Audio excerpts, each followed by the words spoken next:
Good evening, ladies and gentlemen. This is Divyanshu Pandey again, and I welcome all of you on the behalf of Academy of Life Skills Based Education for Human Excellence and Murli Sweets to this very new edition of our conversation series where we intend to go back in time and share the space with India's first ambassador to the West, Swami Vivekananda. It gives me immense pleasure to welcome Advocate Vanavil K Ravi, who, as I just mentioned, is an advocate and a legal profession in the legal profession and is a very passionate writer, someone with whom the youth could connect and take a lot of learning back. Sir, we welcome you and we look for a very interactive session. I would now request Murli sir to please share some words of wisdom. Sir, please. வணக்கம். Yes, I guess there is some connectivity issues from Divyanshu's end. Before we move, we have the inaugural. Am I audible? You're audible, but I think he started and you have interrupted. Yes, Prasanthi. Yeah. Tell me.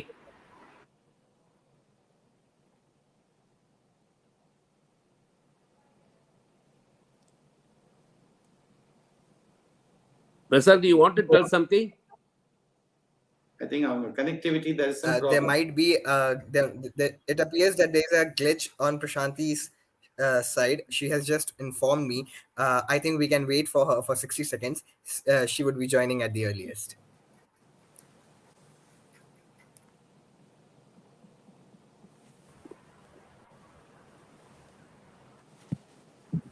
Prashanti was Okay, very well. So by the time Prashanti rejoins and connects with us,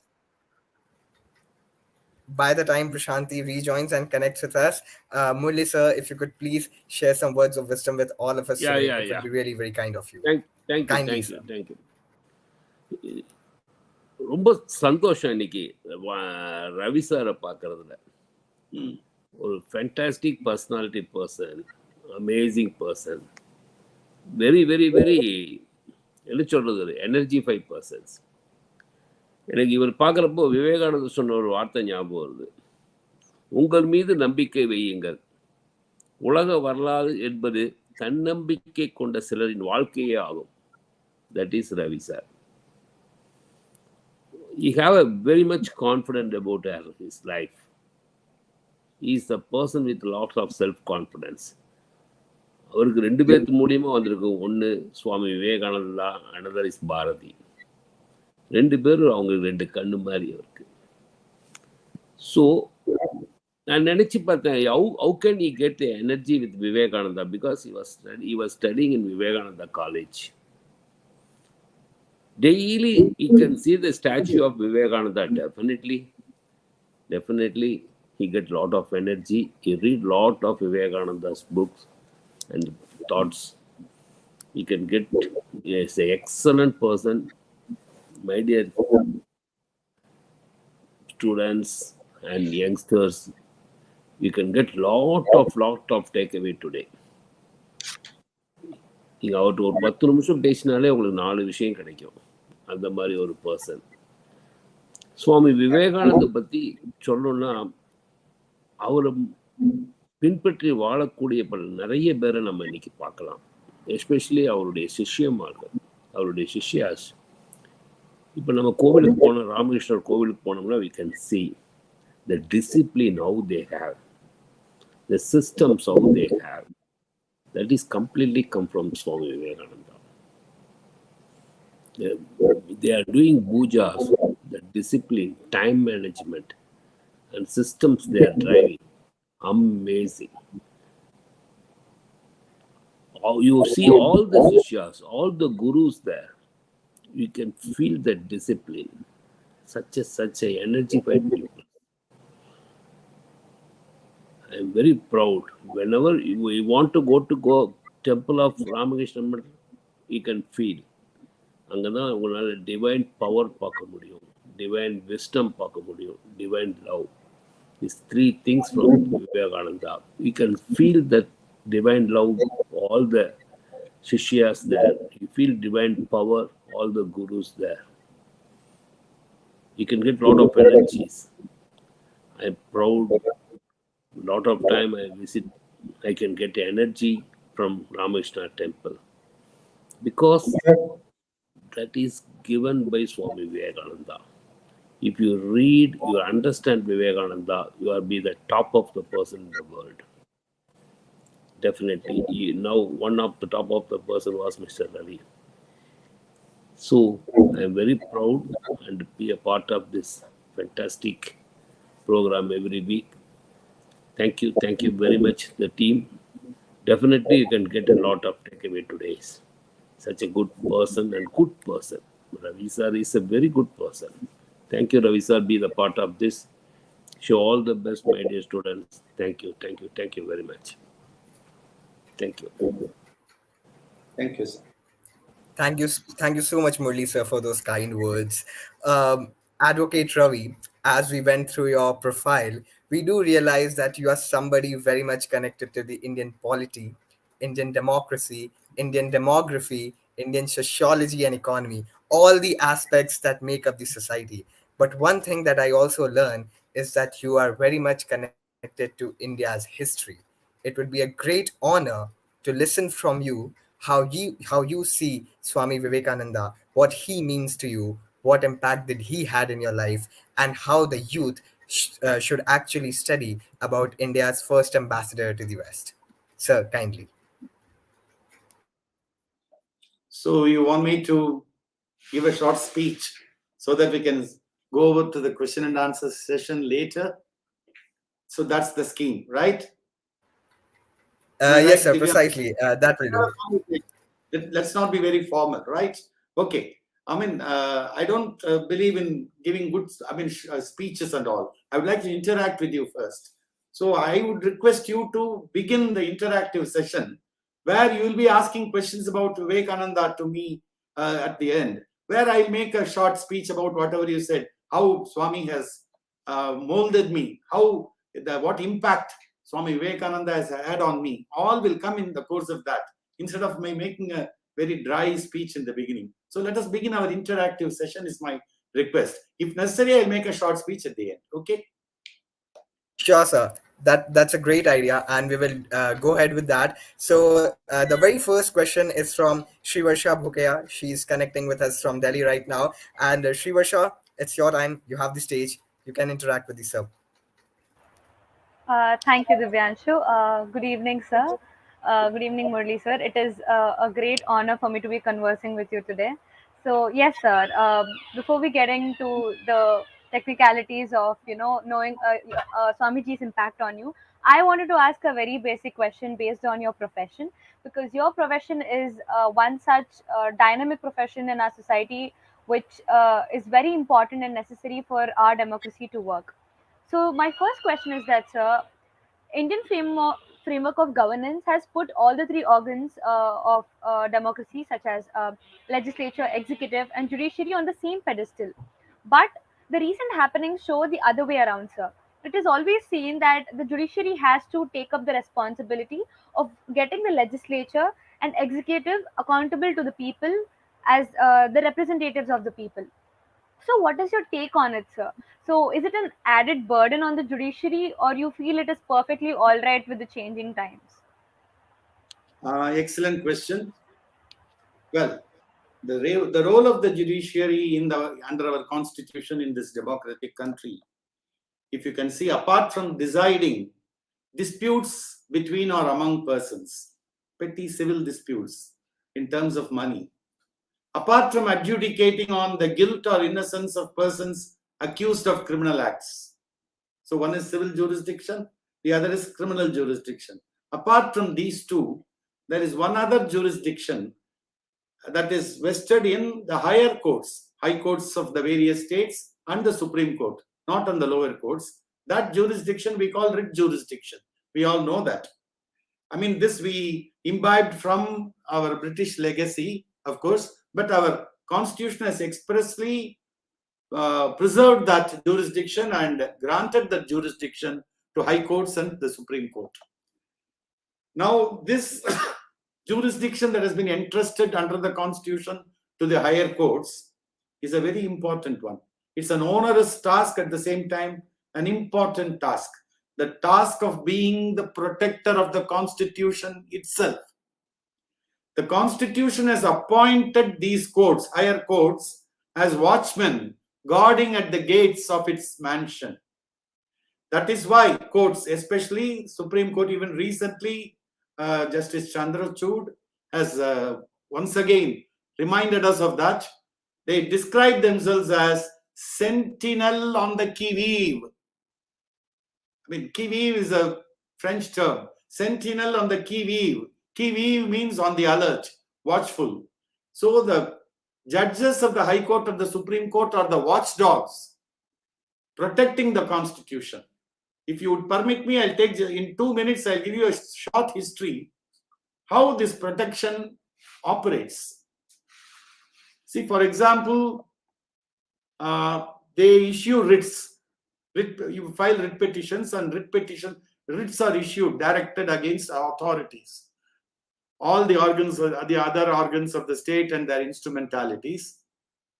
And they are directed to do their duty. So it is the court which mandates you have failed in your duty, you do this duty. So it orders the authority or a state functionary to do their duty. So they issue a writ of mandamus.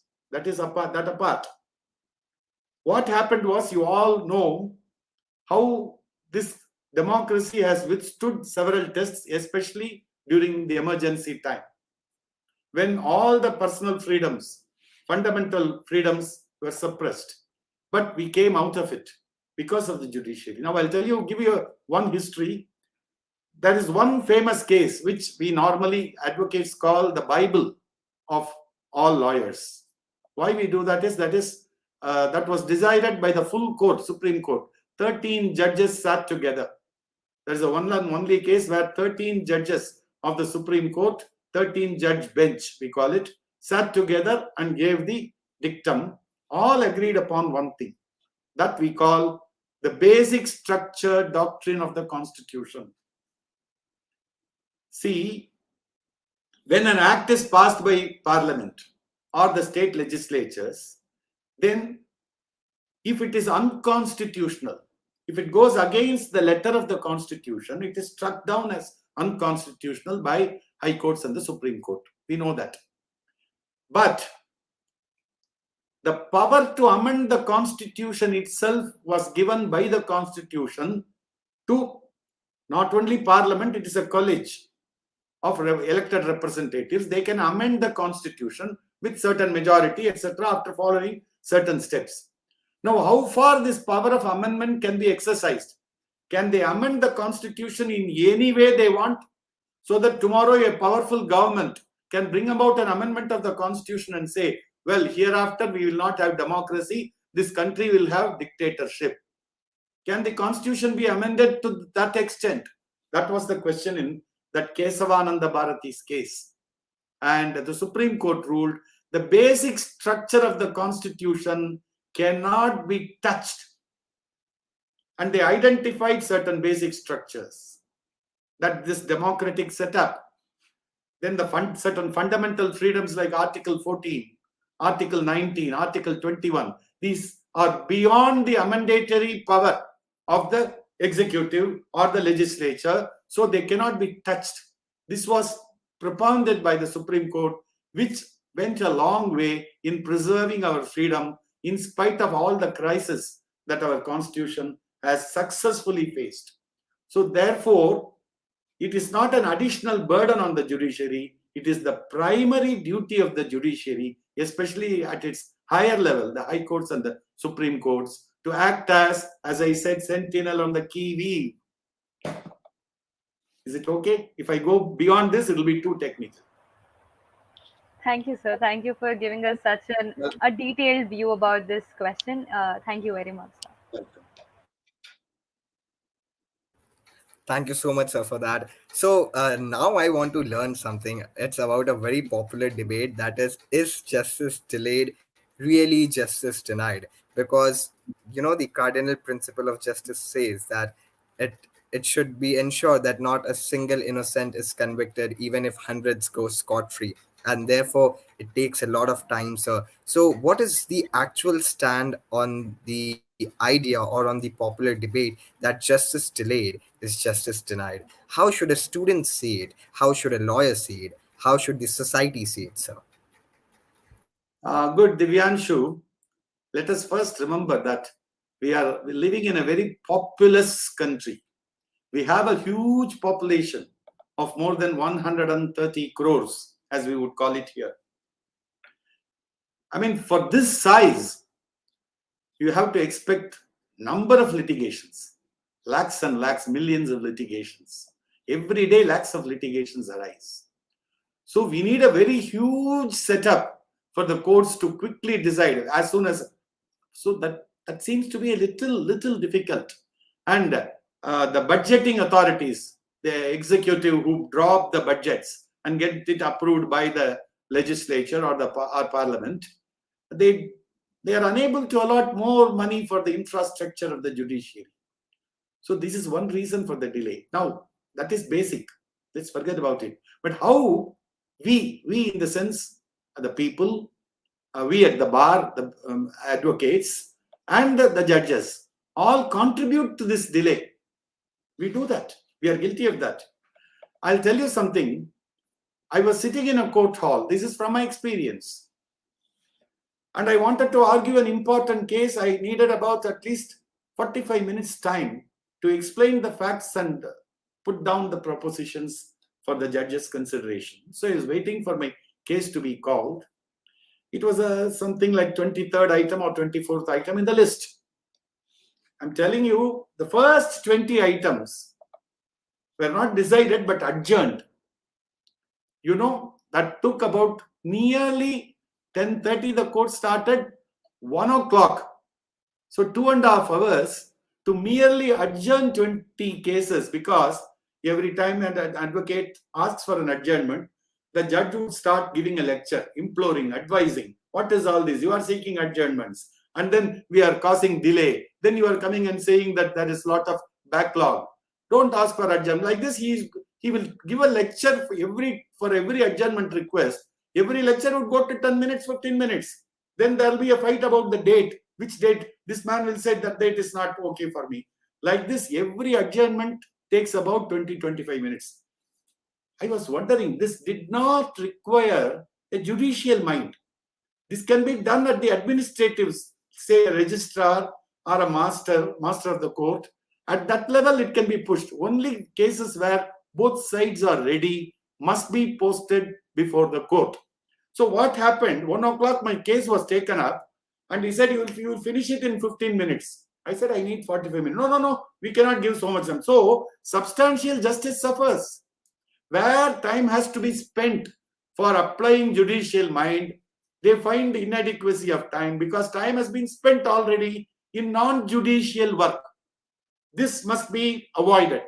That is very important, and this is one of the reasons for delayed justice. As you rightly said, the more the justice dispensation is delayed, the client starts feeling frustrated and he thinks that justice is denied to him.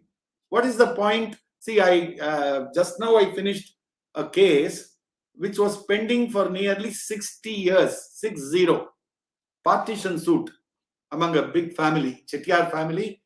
They were fighting generations after generation. One man will die, then his legal heirs will have to be substituted.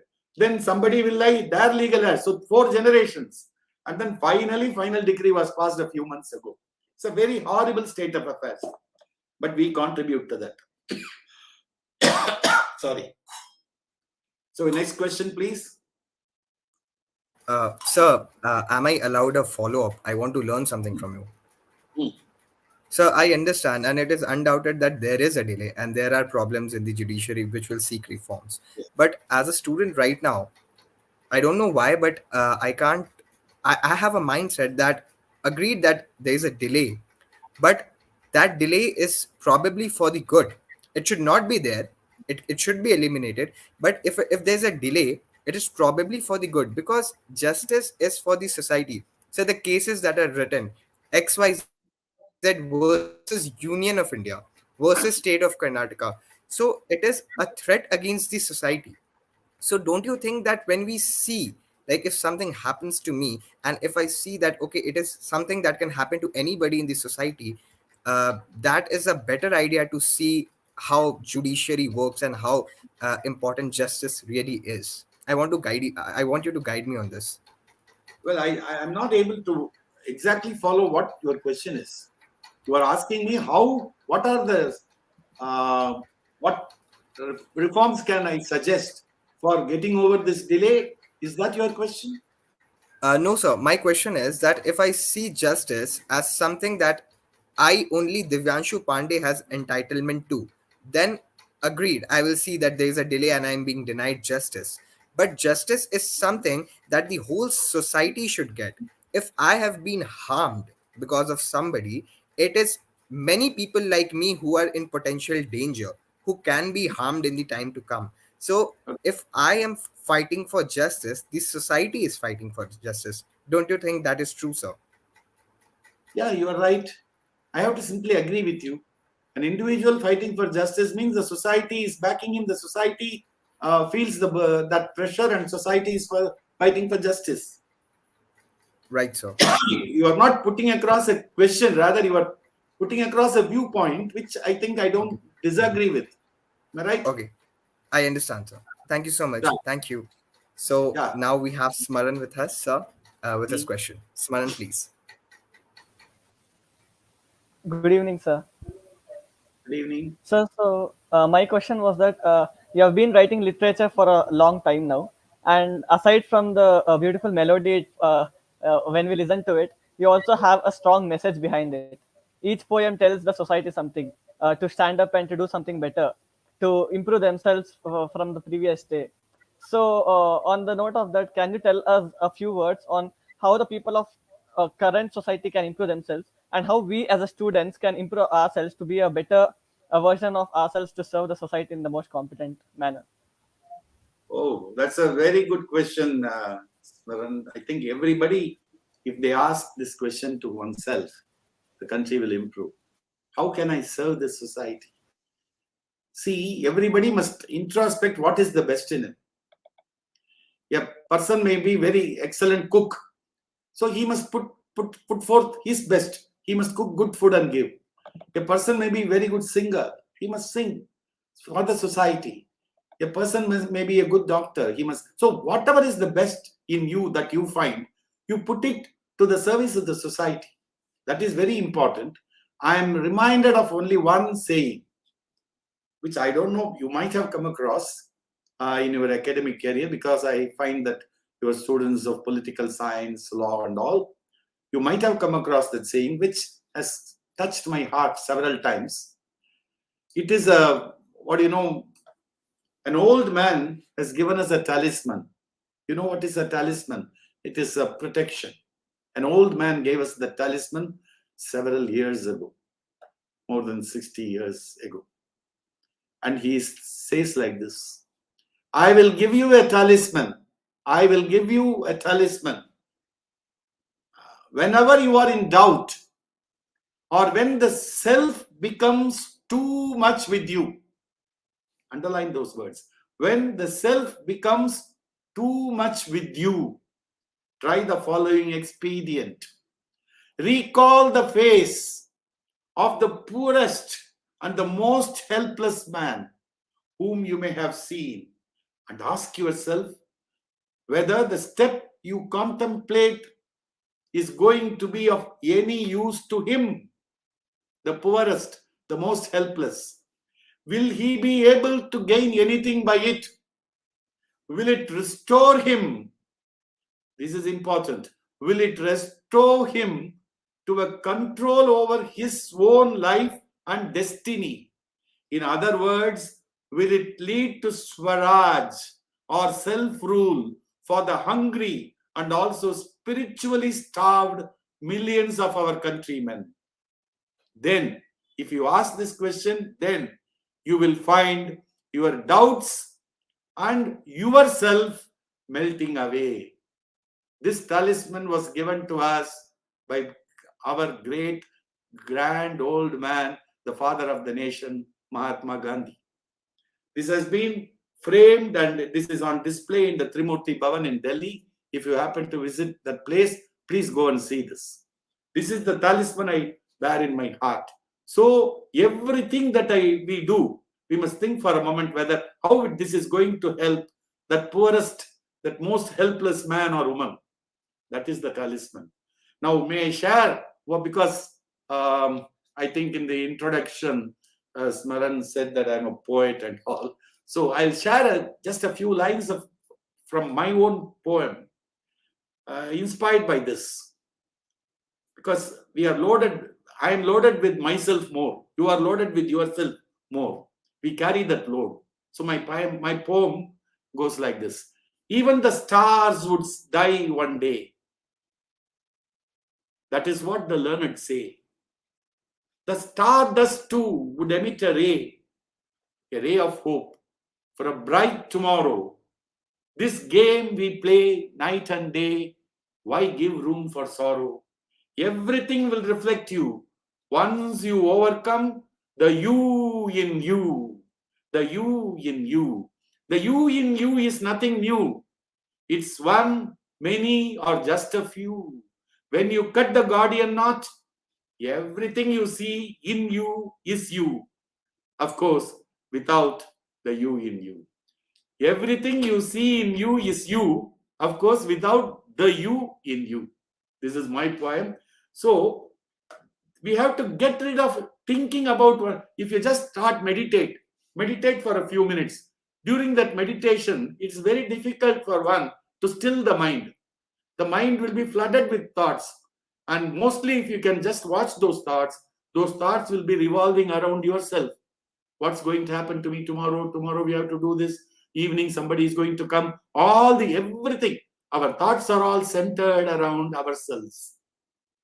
We must come out of this. Then one more thing I would like to add is, we have so many manias. One is leader mania. I would call it leader mania, leader worship, an euphoric leader worship. Who is the leader, sir? We call every Tom, Dick and Harry a leader. See, a club may have a president, secretary. Like that, a political party may have a president or secretary. But because of that post, being the president of the political party, that person doesn't become the leader of the people. Sorry.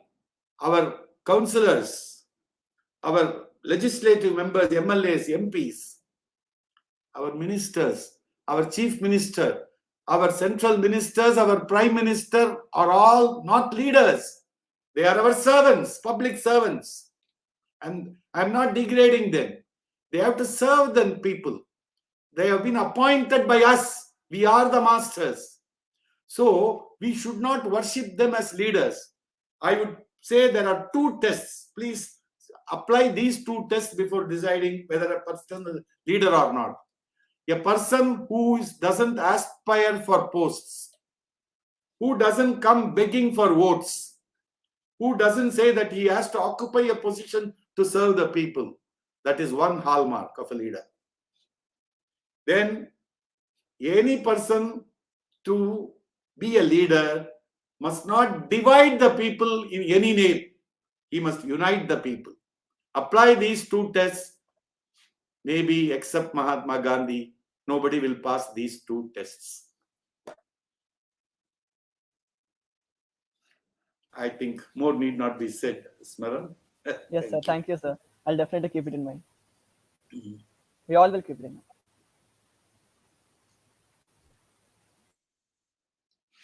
Yeah. Yes. Thank you so much, sir. Am I audible? Yeah, you are. Sorry, sir. I had a connectivity, so that's why I have to continue. Sir, this question is about Swami Vivekananda and Mahatma. The aspects that you feel similar are between Swami Vivekananda and Mahatma. If you can enlighten me with that, sir. Well, I think we all know both were reformers. Both were highly energetic. I mean, you need not even listen to them, listen to speeches of Vivekananda or read his books. Like that, you need not even read through Bharati's works. Just look at them. Look at Bharati and Vivekananda with their headgear, with their piercing eyes. They simply take you, hold you. You know, I don't know. Samuel Taylor Coleridge is a famous English poet. He wrote Rime of the Ancient Mariner, where he says, when the guests were rushing to a wedding, an old man holds them by hand and then starts telling a story. They didn't want to listen, so they said, "No, we are going." The moment they took off his hand, he held them by his eyes, he said. Then they were simply standing there, and he narrated. So I'm reminded of that. You cannot go away from Swami Vivekananda and Bharati. Just have a look at them. I would even add one more person, 3 persons.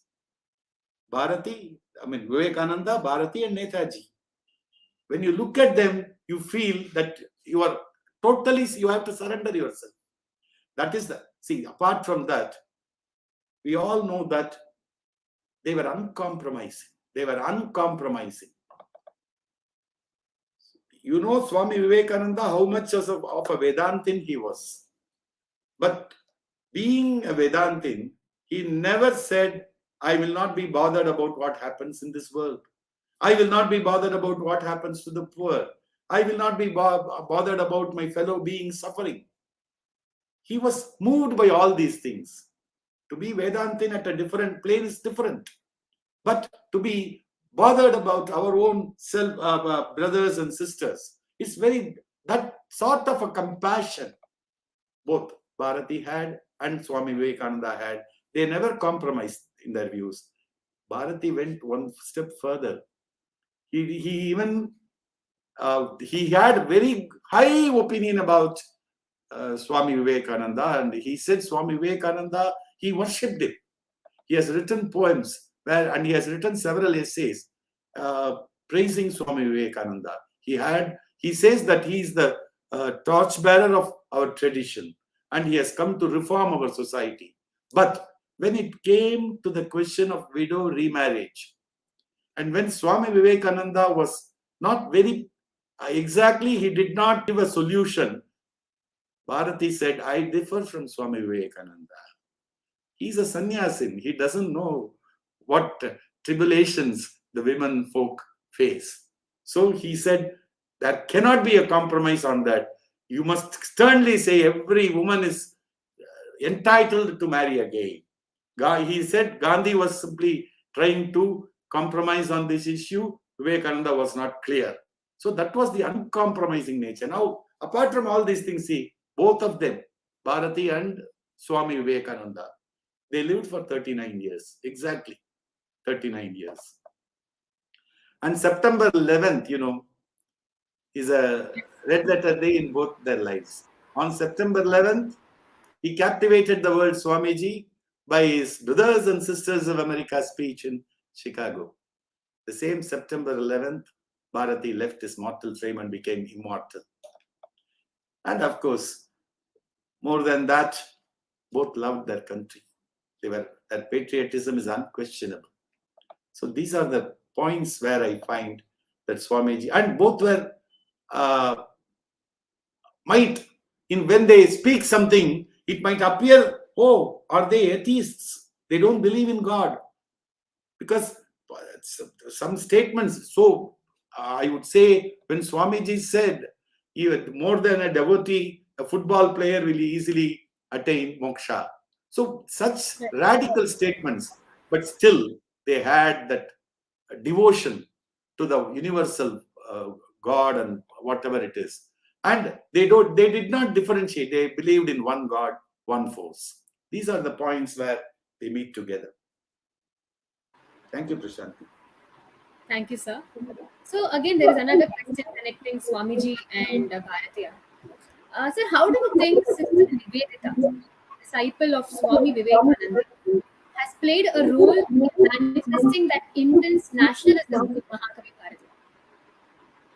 Well, would you give me a little more time for answering this question? Because Sure. I have to go back in time and delineate some historical events. There has been a debate, even among Bharati scholars, whether when Bharati became a very thoroughbred patriotic poet, whether he was so by birth or he became like that. I gave a speech recently in Tamil, of course, where I said it's not like that. Bharati was an ordinary, like any other person, a boy, but endowed with a poetic fervor. So he had way with words, and he was able to compose poems. And his initial poems were not the poems of Bharati, like the poems that we read from Bharati, as simple as that. They were very scholarly and appealing only to scholars. Original initial poems. You know, he lost his parents at an early age. And at the age of 18, he went to Kashi, that is Benares, Varanasi, to live with his aunt, paternal aunt. And there, that Kashi opened his eyes to a little bit. And he got exposed to the happenings, because otherwise he was in a village down south in Ettayapuram. So Kashi gave him somewhat an expanded version of this world. And he learnt Sanskrit and Hindi there. So other languages, Bengali, he picked up. 4 years he was there. And then he came back to India. That was 1902. But if you see his poems, he'd started writing about India and patriotic songs only after 1908.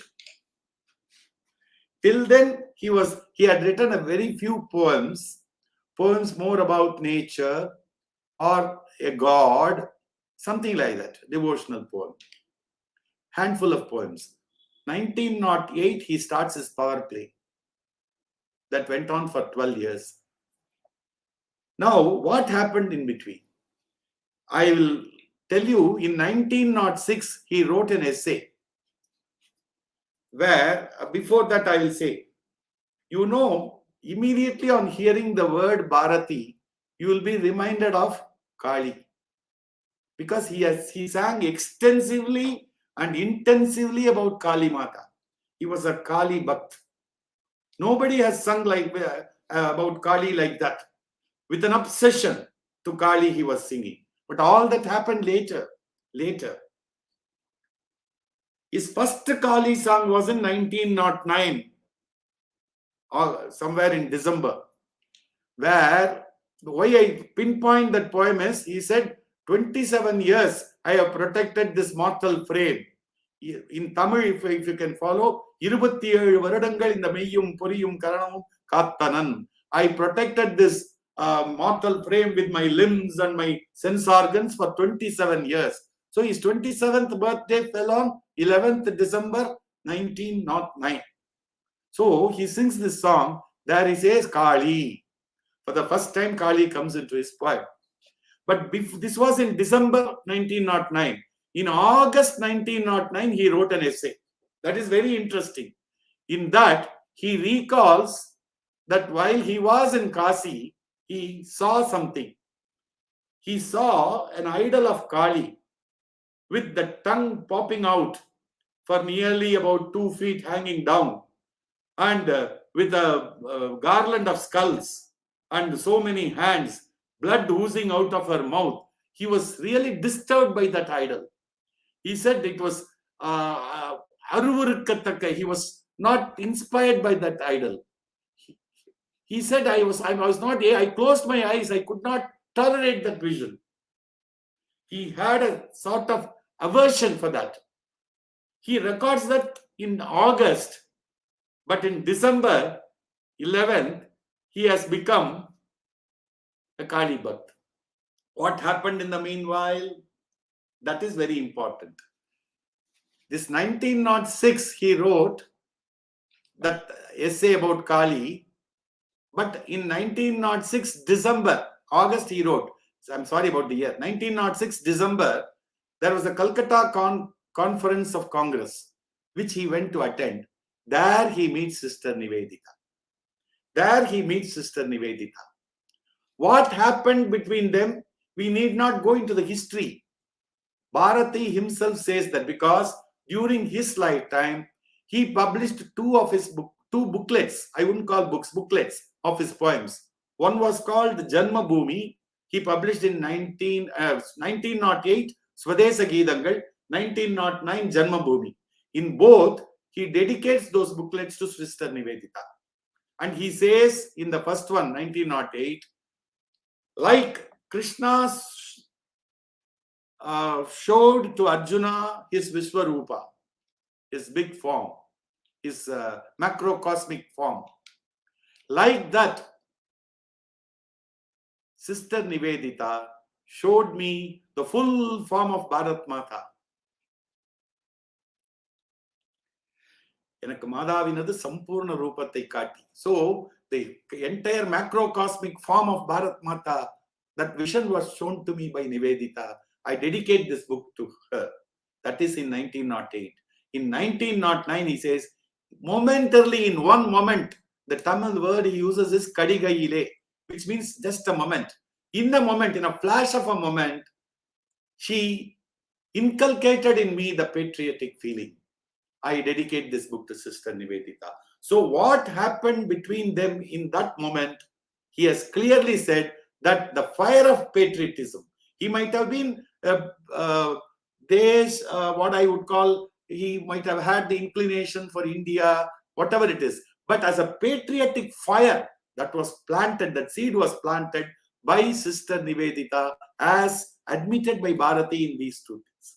So only after that, he starts singing not only about Bharat Mata, but about Kali. Kali. And the person who said Kali with the tongue hanging down for 2 feet and blood oozing out, he sings in one of his songs, see, my mother is a, I don't know, Tamil, they say pay. Will you call a ghost or whatever it is? She's a ghost. And she is married, she is in love with a person who is having fire in his hand. Kayadal yendiya pittan. So, and he started saying Urikuttu, that is the dance of Kali as a destroyer of everything. So he reveled in that. Whatever caused aversion to him became points which attracted him towards Kali.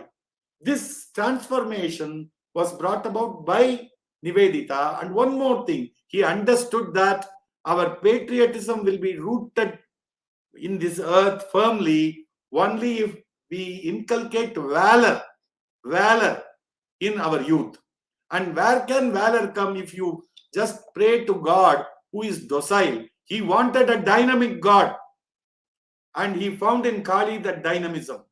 So the Kali idol which caused aversion in him became his Kali Mata, and that became a source of inspiration and valor to the millions of youth in this country. He took upon him that and said that Kali and Bharat Mata are not two different persons. To me, Bharat Mata is Kali. You may ask in one of these poems, he says, if you ask whose bow killed Ravana, many people will answer Rama. No, he said, no, it is Bharat Mata's bow. It is Bharat Mata's bow. Everything he attributes to Bharat Mata. So for him, Bharat Mata is Parasakti, Kali. This transformation was brought about by none but Nivedita, Sister Nivedita. Wow, sir. In fact, this is intensifying that spirit which we have within ourselves, listening to you. Yeah. Thank you so much for that, sir. Well, Over to Vasha. Thanks, Prashanti. The way you have been answering all these questions is just like giving us a new prospect, new horizon into thinking about stuff, sir. So my next question will be back to the technicalities of your profession. So, you've been in this profession for a very long time, and you're very well experienced and well versed with the happenings. So, according to you, what do you think should be the reforms to judiciary at this present point, so that it will make the workings of judiciary and the faith in judiciary even better in people? Yes, sir. See, so many reforms have been suggested by many, but several years ago, I presented a paper where I suggested a few steps to be taken to reduce the burden of work. One is, I suggested there must be registrar of debts and agreements. Now you are having the sub-registrar office, which is flooded with people, and totally all practices of corrupt practices start from there. I don't mean that. Appoint advocates who have completed 5 years in the bar, but not completed more than 15 years. So middle level advocates who want to earn money, you appoint them as just registrar of debts and agreements. Government need not pay them anything. Whoever contracts a debt, both the parties should present a paper saying that so and so has loaned so much money to so and so. This is a confirmation. Both must come to that advocate and give that paper.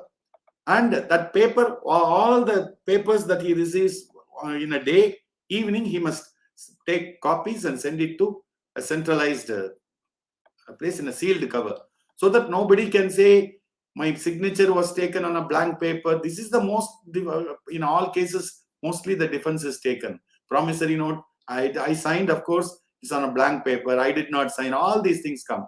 So if there is a registrar of debt and registrar of agreements, no such defense will be allowed. So that's, and for every registration, you ask those persons concerned to pay a little sum to that advocate, so that even middle cadre advocates can make money, but at the same time usefully. So they can make some money and do this work, and it will be foolproof. So this I suggested. And also I suggested this recording evidence need not be a judge's work. It can be done by appointing commissioners from advocates. They can record the evidence and give the evidence to the judge. So judge's time need not be wasted on that. And then whenever anybody files, he must, before filing, he must serve a copy on the other side in the address known to, last known address. He must send a copy, and with the proof of service, he must file. So that before filing, the other side will come to know that something is being filed against them, and there will be a chance of immediately they putting in some written statement and fighting the case. And then there must be a joint submission for decision. So the arguments that we make should be put in a nutshell and exchanged between the advocates. They must arrive at a joint submission. This is the case put forth by the so and so. These are the points where they agree or they don't agree. These are the facts, and the questions of law that he raises is then the questions of law that raised by the other side are these. What are the citations? Like this, they must present a paper to the judge, so that the judge will go through that and come to the court. He can ask questions and finish the case within maximum 10 minutes, 15 minutes, 20 minutes, or half an hour. So these things can definitely. And one more thing, transparency in proceedings and decision-making process. That's very important, because a judge simply reserves order. 6 months, he doesn't pronounce the order. Things would have gone away from his mind. Whatever the notes he might have just taken, even he may not be able to read those notes, because he would be very fast writing like a doctor's prescription, and it's very difficult to decipher them.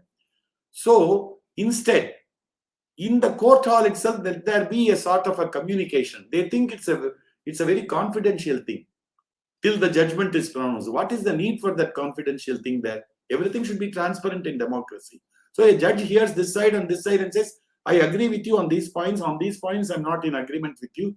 With him, I agree with him on this point. I'll write a judgment. So we will know, both sides will know where there is an agreement from the judiciary, where he doesn't agree. So the chances of, after arguments, trying to meet the judge and trying to buy all this forum shopping, all corruption can be avoided. So then and there, he must let out his mind, and he must circulate a draft judgment to both sides, so that the advocates can go through the draft judgment, and if they find that something is not correct, faulty, they can come again, and the date may be fixed. They can say, please correct this is not correct, factually not correct and all. Because in many cases, they go on for revision, review, saying that this is not right, that is not right, I argued like this, the judge has not properly understood. All these can be avoided. So all this duplicating work can be avoided if such processes are followed. I have given so many suggestions. So I think there can be more suggestions too, of course. Thank you, Sri Visha, for this. Thank you, sir. Thank you very much for the detailed answer. Now it actually, like, until now, we didn't know that these kind of reforms could also be added into the judicial framework. So it was a new insight, sir. Thank you. Thank you. If I have time for about 5-10 minutes, because the initial speech I did not give, I would like to say something about Swami Vivekananda, if you don't mind. Do I Sure, have sir. 10 minutes? Yeah. Yes. You all know about the Chicago Address, the Parliament of Religions, which he attended. And we all say that Vivekananda was a reformer, social reformer, and he spoke about the downtrodden and all. But at the same time, we must not forget, I'm now reversing my position, at the same time, we must not forget that he was a deeply spiritual person. I'll just give an example. We all know what comes to our mind when we speak, think of Chicago's speech. Just one word. How he started his speech, like brothers and sisters of America. Mostly we stop with that. We don't read through his speech after that. Oh, Swami Vivekananda said, brothers and sisters, and there was a big applause, everybody, the standing ovation, fine. But we shouldn't stop there. What was the message that he conveyed? He gave speech in Chicago Parliament of Religions on 11th, 15th, 19th, 20th, 26th, and 27th. 6 speeches. Because that was spread over a period of about 10 days. And he was given an opportunity for half an hour, like that, 10 minutes, 5 minutes on these dates. He gave 6 speeches. That was in 1893, September. The most important of his speech is on 19th September 1893. Please don't miss that. If you have his book, please go through that 19th September 1893. There he gives the message. And one startling statement he made. I am a student of philosophy. I studied philosophy in my BA, MA, and MPhil. And I've been continuing to read philosophy, the philosophical works of not only the ancient philosophers, medieval philosophers, modern philosophers. I can say with certainty, he has made a statement. Swamiji has made a statement, has given a solution to a very, very, very fundamental problem like no one has done. Very unique. It's just one sentence. He's speaking about what the soul is. We all know who, see, for example, when somebody is not well, in English, what do you ask him? Oh, you're not well? His answer, yeah, I'm not well, I'm sick. But in Tamil or in other Indian languages, in Tamil, how do you ask that? Unakku udambu seriillaiya? Is your body not all right? I don't know, in Hindi, can somebody say, or in Bengali, how do you ask this? Please tell me. Sir, in Hindi we say, क्या आपकी तबीयत खराब है? क्या आपकी तबीयत खराब है? तबीयत is actually that spirit. तबीयत से कुछ करना, enthusiasm से कुछ करना. So, in Indian ethos, we always distinguish between oneself and one's body. That is absent in the Western world. They simply identify themselves with the bodily existence. Here we do not. So, we believe, in India at least, that we are something more than this bodily existence. And we call it by different names, like, say, soul. Swamiji speaks about a soul and says, what is a soul? Where is that in the body? He says, nobody has given this answer except Swamiji. Every soul is a circle whose circumference is nowhere. Every soul is a circle whose circumference is nowhere, but whose center is located in the body. Death means the change of this center from body to body. Death means the change of shifting of this center from body to body. So he locates the center of the soul in the body, but its circumference is nowhere. Can you imagine a circle without circumference? Is not having a circumference an essential attribute of being a circle? When a circle is said to have no circumference, would it still be a circle? This is our intellect, the questions that pop up in our intellect. But what does Swamiji mean? Please tell me whether this universe has a circumference or a perimeter. This universe, whether it has a border, whether it has a circumference or a perimeter, can you spot out this is the perimeter or the circumference of this universe? No. And one more thing, it is expanding universe. It is not a philosophical statement, sir. It is a scientific statement. Edward Hubble. That's why we have the Hubble telescope. He propounded this in 1925. Expanding universe. It is accepted by everybody, including our Stephen Hawking. So how does it happen? They say it is a singularity, a single point which had no dimensions. There was a big bang. That single point exploded, a big bang. The energy from it spread. How will it spread? A single point, when it explodes, it will spread on all directions at once, say similarly everywhere. So it will become a big, like a sphere expanding, a big sphere expanding. Now you know that's a circle which has, you cannot spot out its circumference. The circumference will be expanding. He says the soul is the circle without circumference. Its center is located in the body. So every body has the center. So as many bodies are there, not only human beings, insects, plants, animals. In every body, that center is there. So it is a infinite number of circles, but expanding. This is the picture. It's very difficult to picturize even this. But I'm telling you, no philosopher has given this solution. So a spherical expansion model. To work out the math for this model is difficult. Therefore, Swamiji did not say the circle had no circumference at all. He only said the circle without circumference. The circumference points are constantly moving, and so their location cannot be fixed. Anywhere, nowhere, and such phrases are spatial attributes. If you say the circumference of this universe is somewhere, then there must be space before universe. But space is an attribute of the universe itself. There can be no space apart from the universe. So you cannot use the terms anywhere, nowhere, here, there in terms of universe.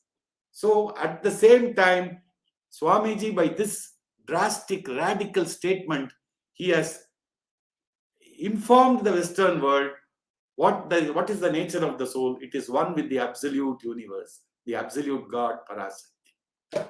This is the message he conveyed, but which has not been paid attention to properly by the coming generations.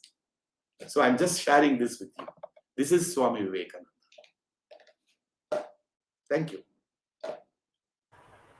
Thank you very much, sir. All these questions, we could go on for hours and hours listening to you and your takes about Swami Vivekananda and Subramanya Bharati and many other issues that we have not much knowledge about.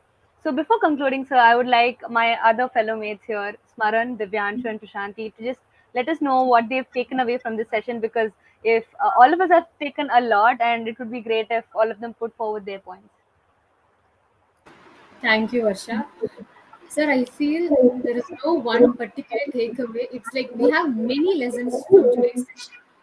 But one quotation of Swamiji that I remember when we were talking about oneness was that he says, all differences in this world are of degree and not of kind, because oneness is the secret of everything. So I would say my major takeaway from this session, one of the takeaways from the session would be that ever expanding nature of the soul, and looking in, stressing on that oneness aspect, how we see divinity within everyone, and at the same time, we get out of our potential which is lying inside, and we expand our spirit. So thank you so much, sir. Amidst your busy schedule, you have joined us today. Thank you so much, and it was definitely an enlightening session for all of us. Excellent. Thank you. You, sir. Divyanshu? Yeah, thank you.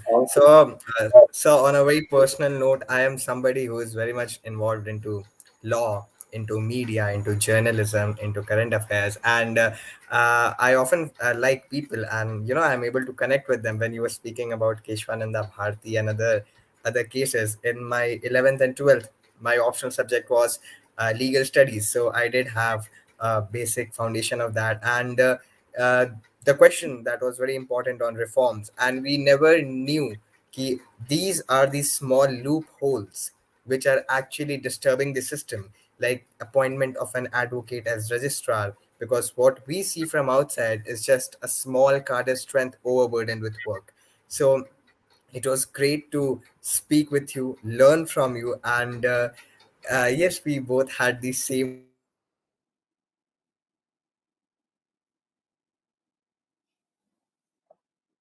on reforms. And No Uh, problem. I guess we lost Divyanshu with network issues. Smaran, go ahead.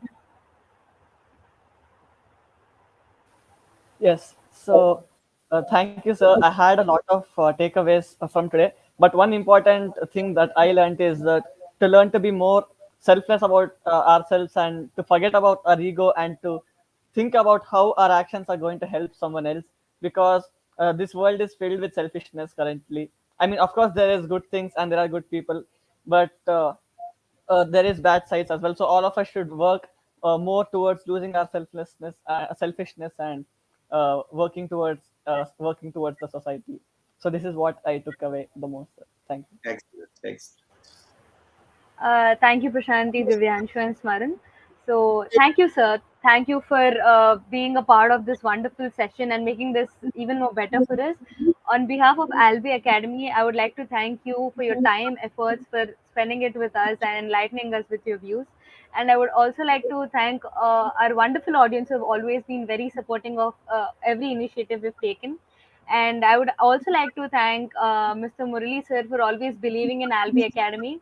And finally, I would like to thank Purnima Auntie for being the backbone of every conversation that takes place here and giving us better opportunities every week. So I would like to thank all of you, all the audience, and we'll be back again with another session next week. Thank you. Thank you. All the best to all of you. Thank you, sir. Thank you, sir. Thank you, sir.